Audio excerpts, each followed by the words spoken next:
So hey guys, আজকে আমরা বিকেল বিকেলে বেরিয়ে পড়লাম খেলার মাঠে যাওয়ার জন্য।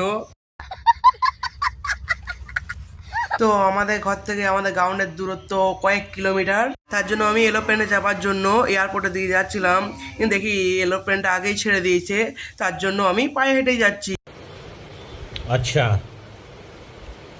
ठीक है। তো আর বেশি বক বক বক বক না করে আমরা এখন গ্রাউন্ড দিয়ে যাচ্ছি। बिल्कुल चुप। हिम्मत कैसे हुई तेरी मुंह खोलने की? সো গাইস, তো আমরা বক বক করতে করতে গ্রাউন্ডে চলে এসেছি, দেখতেই পাচ্ছ। গ্রাউন্ডটা এখন পুরো পরিষ্কার আছে, জল জমে নেই কোথাও। তো আজ খেলা চলবে, দেখতেই পাচ্ছ তোমরা। আর এই সাইডে মনে হচ্ছে আমার বান্ধবীরা সব বসে রয়েছে। তো দেখো, বান্ধবীরা আমার এখানে বসে রয়েছে। তো এরপরে খেলা স্টার্ট হবে।